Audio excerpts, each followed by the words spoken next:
Olá, pessoal, sejam todos muito bem-vindos a mais uma entrevista aqui do canal da Editora Minema. Queria desejar boas-vindas ao Félix, professor da Universidade Federal da Paraíba. Bem-vindo, Félix. Obrigado, Gabriela. Obrigado ao convite que estendo à Editora Minema por ter participado do projeto desse livro que a gente vai falar hoje e também por ter a oportunidade de falar acerca do Saint Croix e da obra nessa conversa. Obrigada, eu que agradeço, acho que o público agradece muito. E como você já falou, a gente vai falar um pouquinho sobre esse livro, essa recém-publicação da Editora Minema. E eu queria começar justamente te perguntando, né, quem foi esse estudioso, quem é o Saint Croix, e se você puder falar um pouco para a gente, começar por aí. O Geoffroy de Saint Croix foi um dos mais importantes historiadores da antiguidade no século XX. Ele começou tarde a carreira, o que é até um benefício para quem se acha aí depois dos 30 e está perdido na vida profissional. Hoje em dia isso é bem comum. Pois é, mas olha, ele foi um desses. Ele entrou na área de história antiga já depois dos 30 anos. Ele tinha uma carreira anterior, pouco na advocacia, mas sem propriamente fazer um curso de graduação em Direito. Ocorreu a Segunda Guerra Mundial, então ele foi alistado na Segunda Guerra Mundial, teve aí perto dos seus 30 anos, né? E depois que acabou a Segunda Guerra, ele leu, né, materiais durante a Segunda Guerra, ficou muito interessado, principalmente quando ele viu monumentos antigos na região do Antigo Oriente Próximo, no Egito, onde ele serviu na Segunda Guerra. E daí ele resolveu fazer um curso universitário e escolheu justamente a história antiga porque ele estava fascinado um pouco por essas relíquias, né, esses textos que ele estava lendo durante o período da guerra. Veja que ele pôde ler alguma coisa durante a guerra, né? Ele não ficou no local, no front de batalha, né? Ele assumiu tarefas mais administrativas na Segunda Guerra. Sim. É muito curioso isso, né? Ele tem esse contato, você falou, é do Egito que ele teve contato? Egito, a região da Palestina também. Ah, entendi. E assim, como que se deu essa inserção dele mesmo no mundo clássico? Você faz no início uma apresentação falando um pouco sobre um viés marxista que ele adota. Então, assim, como que se deu essa leitura como um historiador indo para a antiguidade? Então, ele, por volta dos seus 30 anos, ele volta para a Inglaterra, ao final da Segunda Guerra Mundial, decide entrar no curso de História, e lá ele já se dirige, já encontra professores da área de História Romana e de História Grega. E com esses professores ele começa a frequentar seminários, e isso vai fazendo a formação dele, ele vai adquirindo conhecimento também das próprias fontes, da língua grega, assim, para além do que ele já tinha de maneira informal nessa época. E essa passagem dele, digamos, essa característica dele de tentar aplicar conceitos marxistas para a antiguidade, ela é, de alguma maneira, um certo mistério assim, na vida dele, né? Porque a formação de família dele, a mãe dele era uma mulher muito religiosa, assim, bastante religiosa, o pai dele faleceu quando ele era criança, e ele, de fato, só começa a publicar e se declarar marxista já um pouco mais tarde na carreira, né?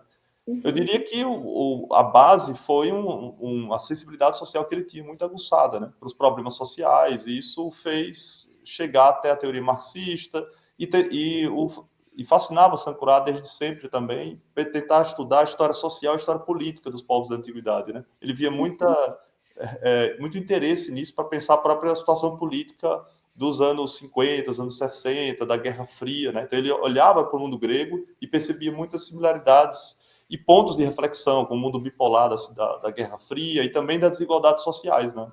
De ricos e pobres, que ele percebia no tempo dele e tentava enxergar essas distinções sociais, essas hierarquias também no mundo greco-latino. Uhum. E eu acredito, assim, até que não sei se você pensa sobre isso, mas até essa própria sensibilidade, né, ele estava na guerra, mas nesse lado, igual você comentou, um pouco mais administrativo, então funções que ele podia, de fato, refletir um pouco sobre aquilo que estava acontecendo, não era o front, né, e, enfim, ele ter essa sensibilidade mais aguçada. E aí, o que a gente pode falar um pouco, então, sobre essas obras que ele produziu, enfim, com essa leitura e como que se deu essa recepção, porque, enfim, não é muito comum, né, a gente falar que, enfim, um historiador vai ter esse viés marxista olhando para a antiguidade, muitos poderiam dizer que é anacrônico, aplicar determinados conceitos. Nesse sentido, assim, não é uma novidade, porque os próprios fundadores do marxismo, né, Marx e Engels, eles já utilizaram bastante as fontes, os autores e textos da antiguidade para pensar a sociedade capitalista, né? Uhum, Há, por exemplo, uma discussão que Karl Marx faz sobre Aristóteles, né? Na Ética Nicômaco de Aristóteles tem uma discussão muito aguçada sobre o dinheiro, o que é o dinheiro, o que é o comércio, porque qual que é o efeito do dinheiro ao se espalhar na sociedade, o que isso gera, qual é a consequência disso. Né? E Marx tem uma análise muito interessante sobre Aristóteles, mostrando como Aristóteles viu a potencialidade do dinheiro como uma força disruptiva dentro dos marcos de reciprocidade, de solidariedade econômica da sociedade, mas não conseguiu ir além disso, né? Ou seja, ele não conseguiu prever como o dinheiro se tornaria um equivalente universal, né? E como que atingiria cada lugar, cada intimidade de nossas vidas, e se tornaria esse dado universal, né? Que reforma tudo, enfim, que torna que tudo algo determina as relações humanas, né? exatamente, que determina as relações humanas. Então, veja como Marx foi Aristóteles para pensar sobre isso. Uhum, O Geoffroy de Saint-Croix, nesse sentido, ele segue essa tradição, né, de marxistas que viam interesse no estudo da antiguidade para pensar a sociedade capitalista. uhum, Aristóteles era, por exemplo, o autor preferido de Saint-Croix, né, como era também de Karl Marx, né, por uhum, conta das análises, das reflexões de Aristóteles. Geoffroy de Saint-Croix fez um estudo acerca de como Aristóteles interpretava a divisão entre ricos e pobres na sociedade grega. Né? Então, ele mostra que aplicar conceitos que se baseiam no acesso que as pessoas tinham às condições de produção, né? A terra e as condições de produção, isso não seria uma maneira anacrônica de perceber a divisão social no mundo grego, porque já Aristóteles teria visto algo similar, né? Algo similar, como o acesso à terra, acesso à produção, determinava em muito a vida material das pessoas a fortuna e a sorte dessas pessoas no meio social. Né? Então, essa uhum, divisão já chegava, já partia do próprio Aristóteles. Né? Então, Sankara faz esse tipo de abordagem. Né? Isso é para uhum. exemplificar como esses autores antigos podem ser úteis para interpretar questões cadentes e questões muito importantes para a teoria marxista. Né?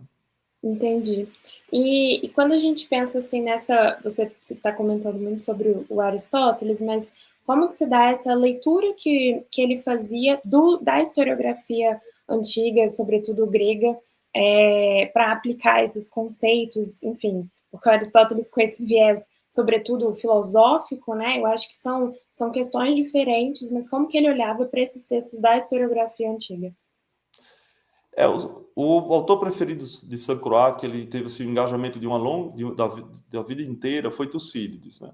Então, assim, a primeira grande obra de Geoffroy de Saint-Croix, que é do início da década de 70, que é As Origens da Guerra do Peloponeso, que é uma obra ainda muito citada, ainda muito comentada por qualquer pessoa que estude as causas, né, da Guerra do Peloponeso, que ocorreu na Grécia entre 431 e 404, cita justamente essa obra de Saint-Croix. E o principal autor que ele debate ali é justamente Tucídides. E ele observa em Tucídides um autor que tem uma visão extremamente aguçada dos processos históricos, né? Tem uma perspectiva que diríamos, né, moderna, de analisar, de tentar encontrar parâmetros de verdade a partir de observações dos acontecimentos históricos, né, do presente e do passado. Mas é alguém também que Geoffroy Sankara gostava de comentar, né, que tinha sua própria agenda, né, como se diz em inglês, né, tinha seus próprios interesses ideológicos também. Então, Tucídides não Uhum. era propriamente um democrata, né, e isso faz sentir algumas análises de Tucídides do que está, enfim, da história política ateniense, né, que interessa Sankara. Entendi. E quando a gente pensa assim, agora diretamente nessa obra, As Origens Democráticas de Atenas, é uma obra póstuma, né? Então, como que a gente pode encontrar nela? Como que se deu essa organização dos ensaios? Quem são esses organizadores? Então, essa obra ela é póstuma e ela foi organizada pelos antigos orientandos e estudantes de professor Croix. É um dado interessante que ele ensinou na Universidade de Oxford, né, depois que ele fez a formação dele de graduação, depois ele chegou a estar em outra instituição, depois ele foi para Oxford desde do início da década de 50, então ele fez ele ensinou por décadas, né, na Universidade de Oxford, e lá ele formou um conjunto de historiadores importantes da antiguidade, né? Por exemplo, Robert Parker, que é um especialista em religião grega, o Paul Cartledge, que é um dos principais especialistas em Esparta, ainda hoje, né, estão vivos. O David Haver também, que foi um orientando estudante do Sainte Croix. E alguns desses orientandos justamente organizaram, no início dos anos 2000, né, organizaram esse volume das origens democráticas de Atenas, publicado de maneira póstuma em língua inglesa, a partir de ensaios e de textos que Sainte Croix tinha redigido ali por volta da década de 60 e década de 70. Então, foram materiais que não foram publicados. O que se pensa e o que os próprios editores, né, da língua inglesa falam é que Geoffrey Sainte Croix estava pensando em fazer um livro sobre história política grega, história constitucional de Atenas. Eram ensaios que ele não pensava como um livro unificado, né, mas como um conjunto de ensaios sobre a história política grega. Esse material nunca chegou a ser feito em vida, né, então ele não chegou a publicar esse livro, porque, em larga medida, em razão de que outro projeto de livro interveio, né? Assim, apareceu na vida de Sainte Croix, que é esse daqui, né? Que é o The Class Struggle in the Ancient Greek World, né? A luta de classe no mundo grego. Essa é a principal obra dele. Veja como é um livro assim bastante avolumado, né? Veja isso aqui, tem 800 páginas, né? Quase 800 páginas. E esse projeto ocupou Sainte Croix durante muitos anos, e acaba que esses artigos ficaram um pouco ao lado, né? E aí esses editores ingleses recuperaram esse material, que fizeram muito bem, né? A gente vai falar um pouco mais deles, né? Desses capítulos, desses ensaios, mas foi algo muito bem-vindo à produção do autor, né? Uhum. E assim, como que, se você comentou, né, se você quiser falar um pouco mais sobre essa organização mesmo interna, do que a gente encontra, quais são as temáticas tratadas e quais foram os critérios também, né, de escolha desses ensaios? Os critérios foram artigos que o Sainte Croix tinha, ensaios que pudessem estar num formato próximo a ser publicado, né? Uhum. Porque, assim, os textos, eles têm várias origens, várias histórias, né? Os capítulos, né, que estão aqui no livro. Por exemplo, há capítulo aqui que advém de cartas, de troca de cartas que Sainte Croix teve, né, na década de 60 com um grande especialista em história política grega arcaica, o Andrews, sobre, por exemplo, Solon. Então, os capítulos de Solon aqui têm muitas informações que vieram dessas trocas de cartas. Uhum. Os últimos capítulos, por exemplo, capítulo 9 e 10 sobre Egina, esses são textos mais focados em estudantes de graduação e de pós-graduação, num seminário que ele fez. Assim, é um público mais, enfim, menos especialista do que o das cartas, né, que se dirigia a um professor que estava escrevendo um livro sobre o assunto, né? Então, esses materiais eles têm origens distintas, e o principal critério é, de fato, que são textos assim, em situações próximas à publicação, né? Porque como é póstumo, né, o autor não pôde revisar, né? Então, não pode mexer muito. pois é. Mexer muito não, né? Na verdade, mexer nada. Mas então eu queria entender, assim, a partir dessa obra em inglês, como que se deu esse trabalho da tradução para o português? Então, assim, tem algumas questões em relação a isso. Como que foi esse processo com a Minema de escolha dessa obra para tradução? E quais desafios que você teve? Enfim, se você quiser falar desse momento de tradução mesmo. Uhum. Deixa eu só referir um ponto antes disso, que Claro. os editores, né, ingleses, eles atualizaram de alguma maneira a discussão dos capítulos. Então, ao final de cada capítulo, tem um pouco um levantamento daquelas ideias expostas no artigo de Sainte Croix, o que segue vigente, o que já foi criticado por outros autores. Inclusive, tem uma atualização bibliográfica feita pelos editores ingleses, né, para cada capítulo. Isso é interessante também, porque, assim, como são textos já de algumas décadas, né, esses editores eles ajudam a situar essas ideias do Sainte Croix dentro do debate mais recente. Então, isso é um material que nós fizemos questão de traduzir também, né, de incluir no livro, né? Eu ia até te perguntar sobre isso também, assim, por exemplo, a questão das notas, que é um ponto muito importante, que eu acho que, enfim, todas as obras, não só as de estudo, mas da Biblioteca Monumenta da Minema, eu acho que é um ponto muito importante, que ajuda muito o leitor, que referencia muita coisa, e eu imagino que enfim, para esse livro enriqueceu ainda mais, porque tem as notas de rodapé, tem as notas depois, as notas finais, tem apêndice. Então, como que foi esses critérios também para a tradução para o português? Então, esses critérios não são fáceis. O Geoffrey St. Croix era conhecido pelo caráter prolixo da sua escrita. Você vê que o outro livro que eu mencionei ainda há pouco, o Vermelho, do Luta de Classe, tem quase 800 páginas. E ele, de fato, ele entrava em algumas discussões, assim, e ele ia na discussão, ia, assim, e sempre dava muito trabalho para os editores para dizer, ok, agora, como é que a gente vai fazer? Não, então, ele falava essas coisas, né? Então, coloque em nota de rodapé, então, coloque em endnote, né, em nota final. Queria incluir tudo, né? Ele queria publicar tudo, ele queria incluir tudo. Isso é um grande trabalho editorial.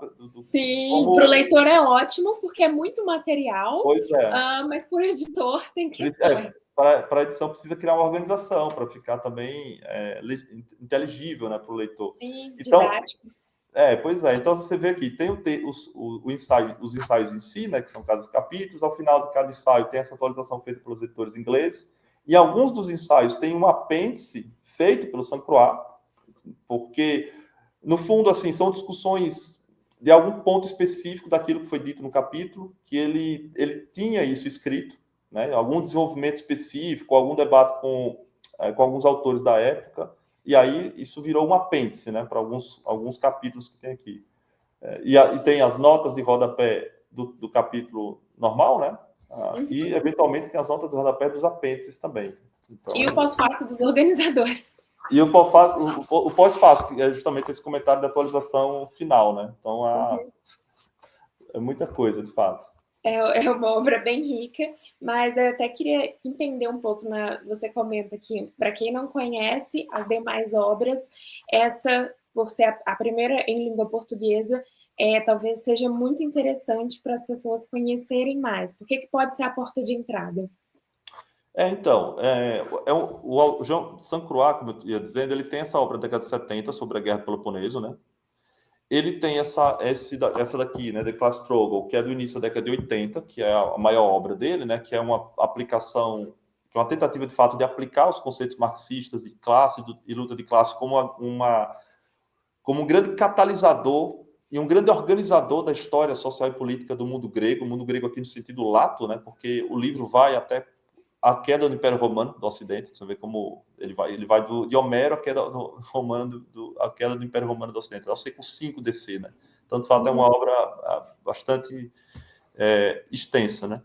E outra obra que ele tem agora, essas origens da democracia democráticas de Atenas, né, que foi feita a partir do material em inglês, e ele tem também uma última obra, e ainda em língua inglesa, sem tradução, que é sobre o cristianismo e as comunidades cristãs. Foi um tema de pesquisa, principalmente no final da vida dele. E é interessante que dialoga com a mãe, né, que era bastante religiosa. No final da vida ele volta um pouco às preocupações maternas, né? Mas ele estuda principalmente as primeiras comunidades cristãs, né? Mas ainda também sobre uma abordagem de história social, história religiosa social. Ele tem essa última obra. As Origens Democráticas de Atenas, eu diria que é uma excelente porta de entrada para o universo de St. Croix, do autor. E a primeira obra traduzida em língua portuguesa, então tem esse grande mérito da editora Minema ter apostado nesse autor. Eu acho, assim, eu fiquei muito feliz de ter traduzido. Você fez aquela pergunta da tradução, eu vou entrar um pouco nela, né?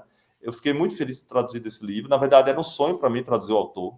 Eu conheci St. Croix durante a graduação, assim, na minha graduação na Universidade Federal da Paraíba, em História. Eu fiz já um TCC sobre Homero, e eu estudei os grupos sociais de fora da elite, Homero, tem principalmente aquele personagem Tecites, né, que é o soldado raso do canto 2, que ele xinga lá Agamemnon e Odisseu, e Odisseu ameaça bater em Tecites, e logo em seguida bate, né? É a ameaça mais...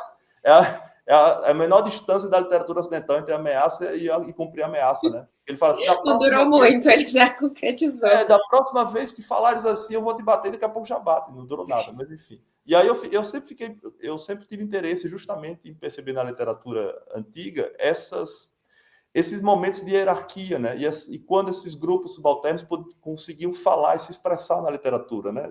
Já visto que é uma literatura muito, como é a latina também, né? Muito a partir de um viés masculino, a partir de um viés de elite, né? Então é sempre interessante quando você tem outras vozes que você pode escutar dentro da literatura, né?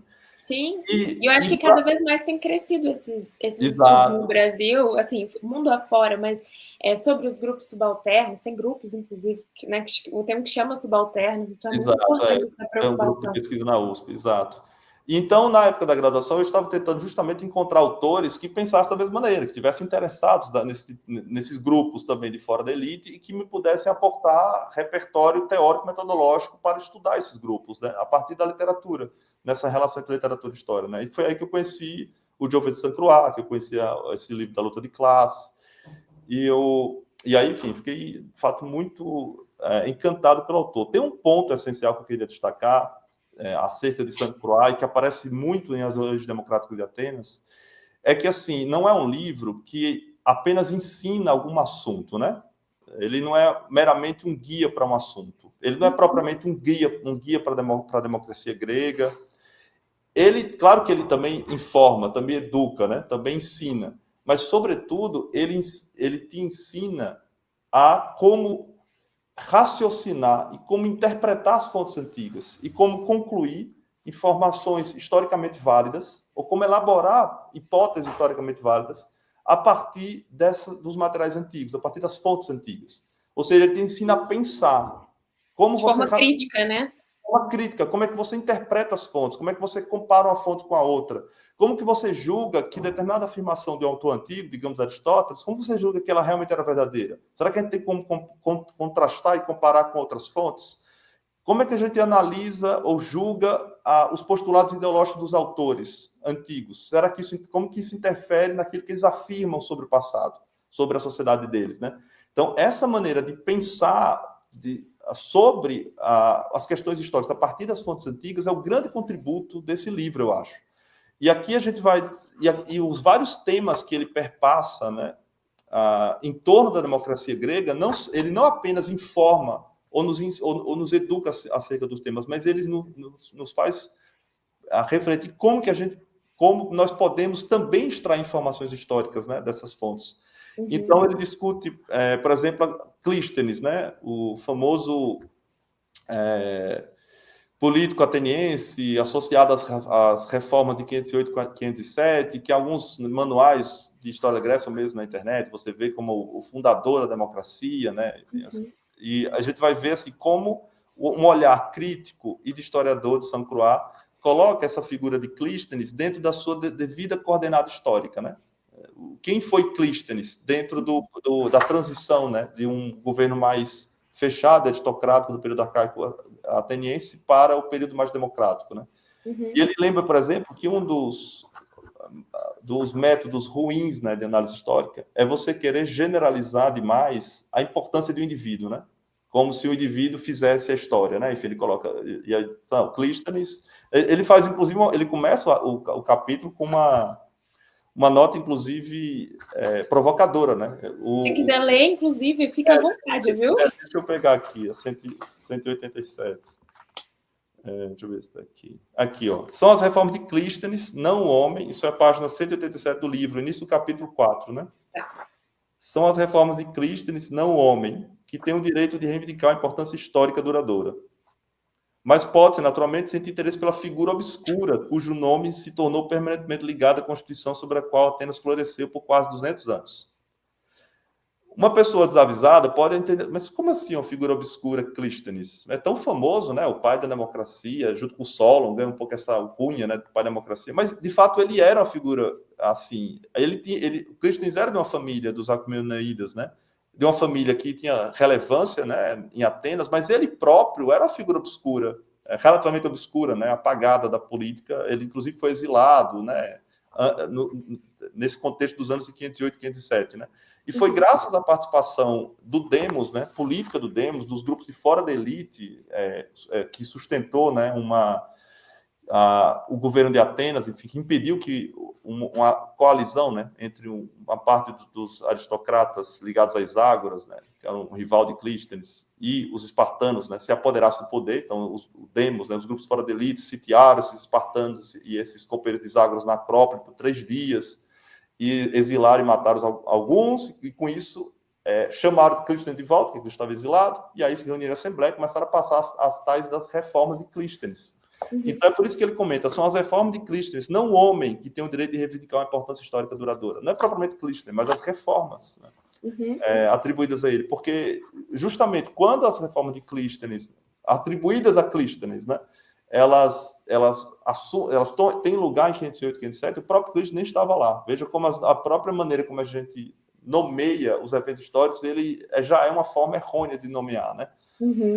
Porque também parece que Clístenes era uma espécie de primeiro-ministro, né? Que fez umas reformas, e, enfim. Mas eu acho que é isso, né? Às vezes essa própria distância que a gente tem do tempo e do fato que aconteceu tem essa visão já, igual você comentou, bem generalista. E o que é legal desse esforço que ele faz é te levar a fonte e entender como aquilo aconteceu em suas devidas proporções. Exato, em sua devida proporção, em sua devida coordenada histórica. É o forte do Saint Croix, do autor, né? Assim, ele é muito rigoroso em relação à citação das fontes antigas, ele é extremamente erudito, né? Então, assim, ele tem um conhecimento de fontes antigas assim, absurda. E ele é muito rigoroso no sentido de tentar sempre apoiar as generalizações feitas com os materiais antigos, com as fontes antigas, né? Porque, de fato, a gente às vezes se esquece disso, né? Começa a deduzir, né, e a criar generalizações uma em cima da outra, e quando vamos perceber, estamos bem distantes de qualquer tipo de evidência antiga, né, que nos permita ter essas generalizações, né? Olha, e esses, como eu comentei o capítulo 4, né, o capítulo 4, o capítulo 5 e o 6, né, o 4 e o 5 são sobre Clístenes, né? Clístenes e a formação das primeiras instituições democráticas. Clístenes é apenas uma abreviação para falar do período histórico, né, do que estava acontecendo. O capítulo 6, as leis sobre a cidadania ateniense, esses capítulos são centrais no livro, na exposição de como o autor interpreta a experiência histórica da democracia ateniense. Primeiro, nesse ponto de partida, que não se funda um regime político por meio do indivíduo, não é o indivíduo que funda o regime político, né? E ainda mais um regime político que é a democracia, que é a força do demos, do povo, né? Então, necessariamente, foi um evento coletivo. E é isso ele enfatiza bastante nesses capítulos. E também que algumas instituições da democracia ateniense que sempre causam um pouco de estranhamento, né? Como, por exemplo, o ostracismo, que era o exílio, né? Por 10 anos de alguém da cidade de Atenas, um exílio que era votado pela própria Assembleia, né? Então, existiam assembleias em que se fazia uma pergunta de início, né? Alguém deve ser ostracizado? E aí existia a primeira votação, sim ou não. Se saísse sim, aí, então tinha uma segunda votação que era secreta, né? Era um dos primeiros usos de escrita, né? No processo eleitoral.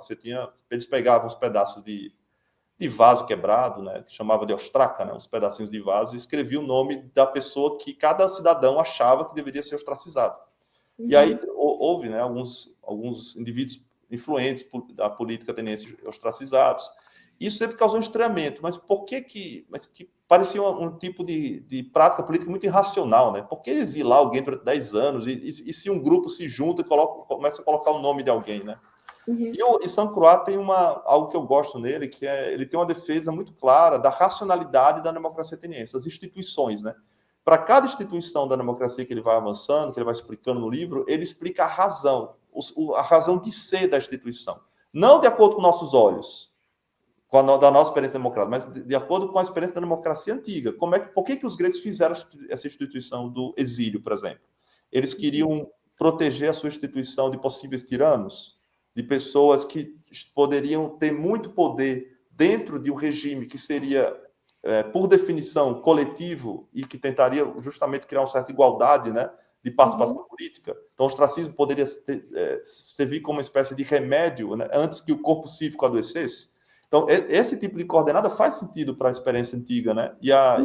O Saint Croix tem muito essa característica de apontar a racionalidade própria de cada instituição e como que apresenta a imagem da democracia ateniense como um todo, né? Como algo orgânico, como algo pensado de maneira coletiva, em várias fases, né? Porque a democracia enfim, se constrói em várias fases.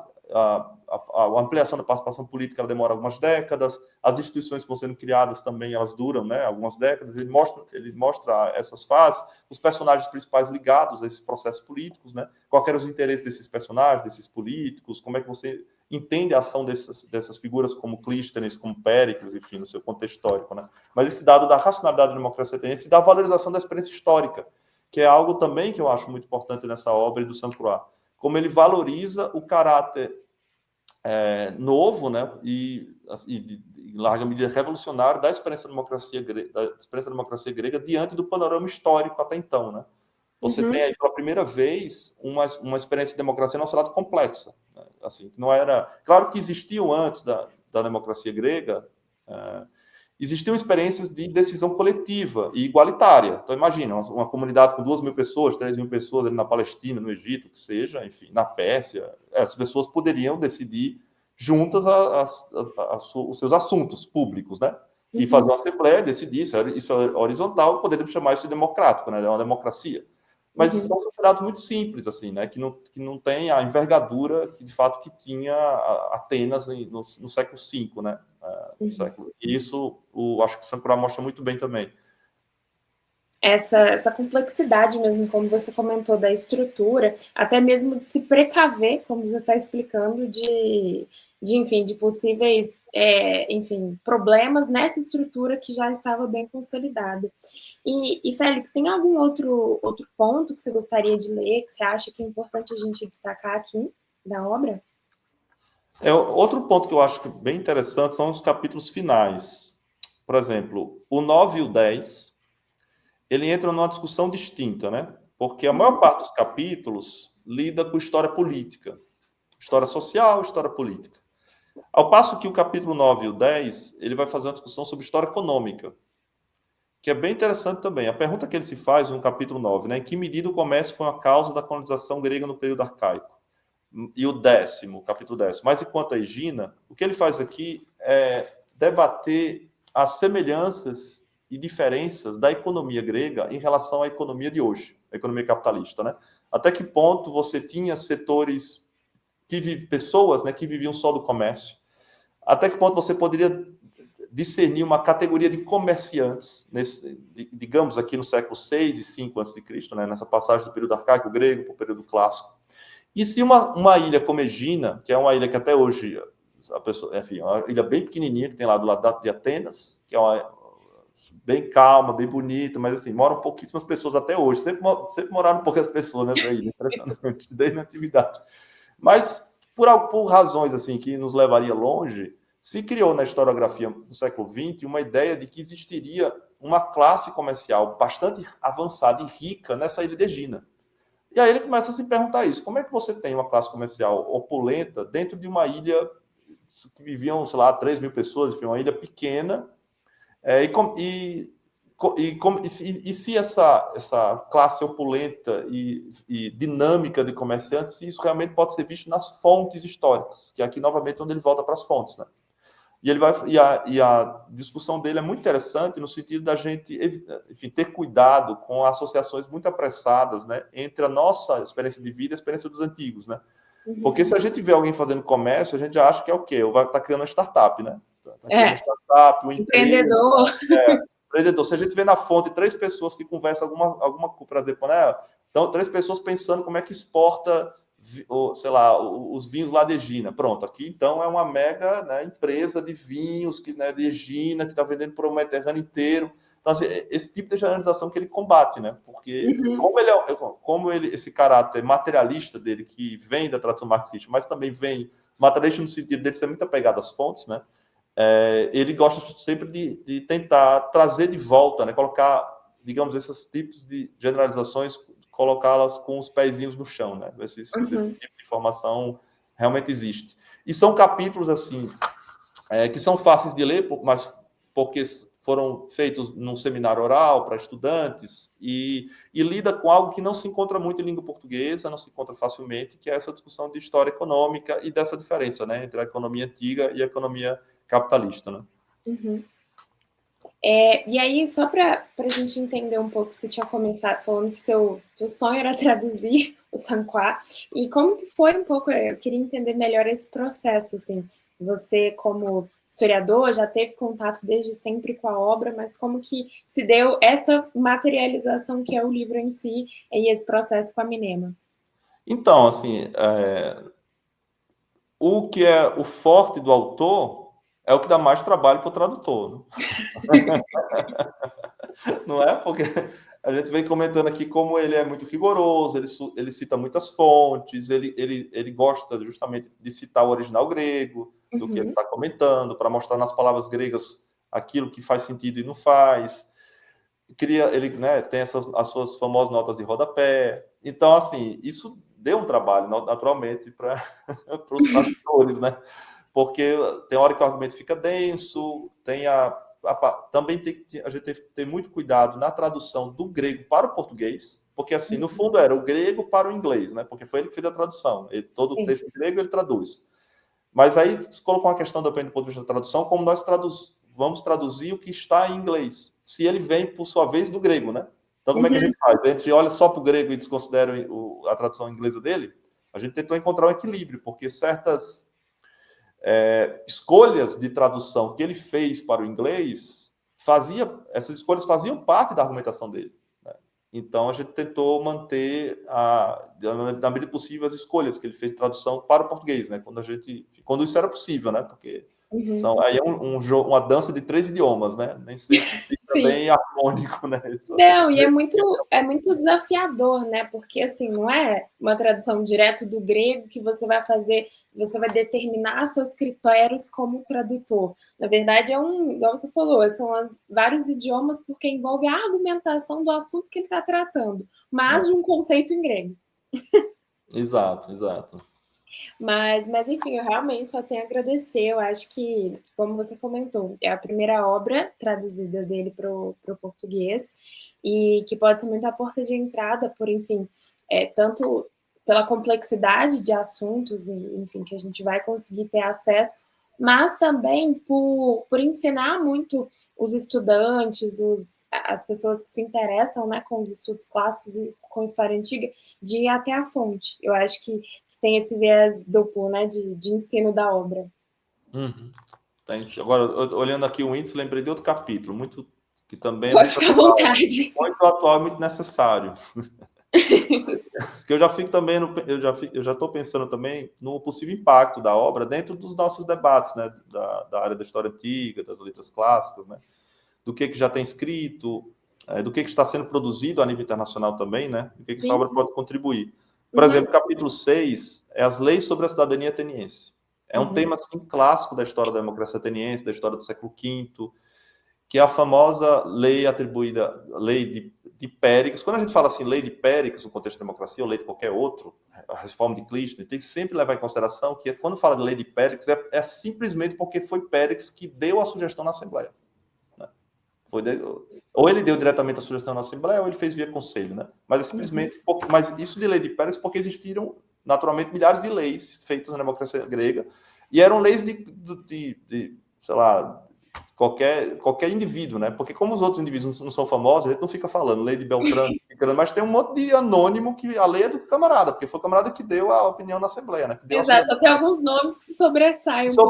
Pois é. E a gente tem a falsa impressão de que eles eram legisladores ou presidentes, né? Como se Péricles fosse uma espécie de presidente de Atenas e tal. Né? Então, assim, lei de cidadania de Péricles, no sentido que foi Péricles que deu a formulação da lei, né? Mas ela foi decidida e aprovada pela Assembleia, porque era democracia direta. Então, qualquer tipo de lei que incidisse na cidadania só poderia ter vigência e autoridade se passasse pelo coletivo da Assembleia, né? Bom, foi o caso aqui. E nessa lei de 451, né, antes de Cristo, se falava que você só podia ser filho só podia ter a cidadania ateniense se fosse filho de pai e mãe ateniense, né? É uma mudança em relação à versão anterior da atribuição de cidadania, que provavelmente, talvez o pai, a gente não sabe exatamente, né? O Socrates, inclusive, discute isso, né? Mas talvez só o pai precisasse ser cidadão, né? A mãe não. É a opinião de São Croix, mas ele mesmo fala que não existe evidência conclusiva, né? Mas o fato é que, a partir de Péricles, aí por volta de 451, você tem essa alteração. Isso faz com que haja, naturalmente, uma limitação do acesso ao corpo cívico, do acesso à cidadania, porque agora tem que ser pai e mãe cidadãos para que você seja considerado cidadão ou cidadã. Né? E algumas interpretações que têm surgido, que têm voltado, né, agora, principalmente em língua inglesa, é que isso teria sido teria sido fruto de uma visão racial e purista da cidadania. No sentido assim, não, vai ser pai e mãe, os dois precisam ser atenienses por uma razão de sangue. Por uma lógica racista, diria, né? Uma lógica racial, uma espécie de cidadania racial, né? Que deliberadamente queria construir, por meio dessa dessa vinculação de cidadania um corpo cívico mais homogêneo e mais puro, né? Porque agora você teria tirado do jogo os estrangeiros, ou pelo menos teria desmotivado, né? A formação de casamentos estrangeiros, mistos, enfim. Bom, o curioso é que o Saint-Croix debate essa ideia, não dos autores recentes, naturalmente, porque a obra é póstuma, né? Mas de autores da década de 50 que ventilaram essa ideia e que certos autores e autoras agora estão recuperando esse tipo de argumento, né? Eu acho assim, que a visão dele, ele comenta, né, que ele não acha que isso tem a ver com pureza racial, que é um raciocínio anacrônico, né, você atribuir motivação de pureza racial para esse tipo de cidadania, enfim, num contexto que não tinha a lógica de pureza racial, de racismo como a gente tem hoje, ou como teve o século XX, né, com a ideia de pureza racial dos nazistas e tudo. Então, você vê que, como o mundo dá volta, né, das voltas, o mundo acadêmico, né, esse capítulo é importante também para dialogar com visões anacrônicas que se colocam sobre a cidadania ateniense, né? E para a gente ver, enfim, que tipo de informação histórica e como a gente pode contextualizar esse acontecimento dentro da história política, né, grega. E você comentou desses estudos que estão voltando agora de língua inglesa, mas e no Brasil, assim, o que a gente pode falar sobre... ele é um autor muito conhecido, esses debates que ele apresentava são discutidos aqui no Brasil, na academia, nos estudos clássicos? Olha, infelizmente ele é pouco conhecido. Ela é pouco conhecido. Seu primeiro esforço, traduzir para o português e apresentar muito, é muito louvável. Eu falo sobre isso na apresentação ao livro, né, que eu escrevi, umas 12, 15 páginas que eu escrevi apresentando o autor e a obra, no começo do livro. Eu falo disso, de que a falta de tradução é um motivo forte para o desconhecimento do autor, né?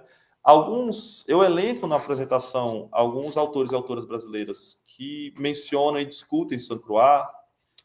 Por exemplo, o Fábio Morales, da Federal de Santa Catarina, ele discute, quando ele fala, né, sobre os metecos, sobre os estrangeiros, ele debate com Saint-Croix. O Chevitarese, lá do Rio de Janeiro também, que é um autor que agora está mais dedicado à história do cristianismo, a Jesus histórico, mas no início da carreira dele, ele estudava muito as cidades camponesas, e aí ele também pegou textos do Geoffrey de Saint-Croix. Então, você tem o Fábio Joly, que é de Ouro Preto, né, especialista em temas da escravidão, também dialoga, né, com o Geoffrey de Saint-Croix. São alguns casos que tem, enfim, os exemplos que eu dei na apresentação não são exaustivos, né, mas são apenas para ilustrar. Tem alguns casos no Brasil de engajamento com a obra de Saint-Croix, mas de fato ainda é tímido, né, ainda há aqui um grande caminho a ser percorrido. Eu tenho certeza que a obra vai ajudar bastante a popularizar, né, enfim, a mostrar o autor para outros estudiosos, para estudantes de graduação também. Meus estudantes do FPB já sabem esse nome, já estão todos curiosos. Primeiro dia de aula já apresenta o prazer. Pois é, quem que é esse Saint-Croix, o que ele fez, o que ele deixou de fazer, mas já é isso. Tem um material para ler em língua portuguesa, né? Isso ajuda muito, muito. Não, e assim, é isso que você falou, ainda que os estudos são tímidos, eu acho que fica aqui o convite para as pessoas conhecerem o autor, conhecerem a obra e aprenderem sobre tudo, e pensar sobre o mundo de hoje, e entender que, enfim, como você falou, a gente ir direto às fontes é a melhor forma de aprender a pensar de forma crítica, né? Isso, exato. É um trabalho que precisamos sempre fazer É isso, nós temos nossas escolhas teóricas, precisamos, né, de referenciais teóricos, metodológicos para embasar, porque as fontes não falam por si só, né, esses materiais antigos, eles não explicam por si só, eles precisam das perguntas, dos questionamentos, dos referenciais teóricos, mas eles são fundamentais, né, os materiais antigos são fundamentais e é nossa matéria-prima, né, com a qual trabalhamos, isso a partir de vários pontos de vista, né, a partir de várias abordagens, seja abordagem mais filológica, de tradução, de estudo da língua, seja abordagem mais de literatura, de história. Fatos são esses materiais que nós lidamos, né? E o exercício de contextualizá-los em seus horizontes históricos é sempre salutar, né? Mesmo para quem não é propriamente da área de história, né? Para quem é da filosofia, das letras, ou das ciências sociais. É um livro também que pode ser interessante para as ciências sociais, né? No sentido da aplicação desses conceitos mais políticos para outra experiência além das sociedades capitalistas, né? Uhum. E assim, eu queria te perguntar, além de te agradecer de novo, né, por essa esclarecimento, apresentação do autor e da obra, você tem mais alguma coisa a acrescentar, algo, algum ponto que você queira destacar? Talvez voltar para o início, né? De enfatizar que Saint-Croix é um autor que nos ensina a pensar, nos ensina a fazer pesquisa nessa área de história antiga e de estudos clássicos, de história antiga. Isso é muito importante e não é fácil de você encontrar material que discuta qualquer temática, né? Que apresente de maneira tão explícita as suas próprias ferramentas intelectuais que estão sendo utilizadas para desvendar o passado, né? Para ler as Uhum. fontes, para criar os seus cenários. É um autor que discute muitos cenários. Ele diz, se nós lermos as fontes, o que Aristóteles diz assim, assim, então teremos tal conclusão. Mas se pegarmos as palavras que ele diz e relacionarmos com outro autor, então temos outro cenário. Uhum. Essa relação entre cenários possíveis de interpretação e o que as fontes dizem, isso é ouro. Assim. De fato, é algo que educa muito, principalmente quem queira seguir carreira acadêmica, né? Isso vale muito.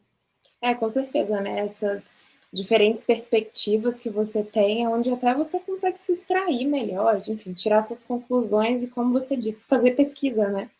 Sim, pois é. Félix, eu só tenho a mesmo te agradecer por essa conversa, por toda a gentileza de estar aqui, de apresentar um pouco a obra, de falar sobre o autor. Fica aqui o convite a todos para conhecer, para ler.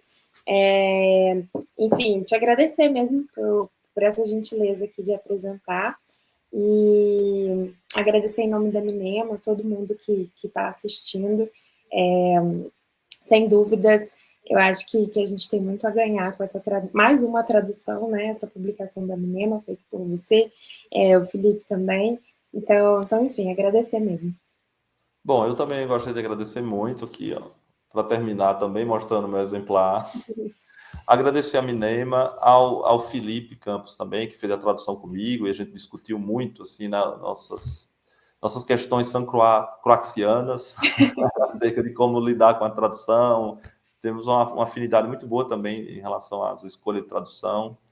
Foi uma experiência muito rica também, traduzir de maneira com um colega, né? Uhum. Mas, assim, sobretudo, agradecer o convite que a Minema fez e parabenizar a editora por traduzir, por expandir a língua portuguesa um autor tão importante. Eu agradeço muito. Imagina. Então é isso. Até mais. Até mais. Muito obrigado, Gabriela, por conduzir a conversa. Muito obrigado. Imagina.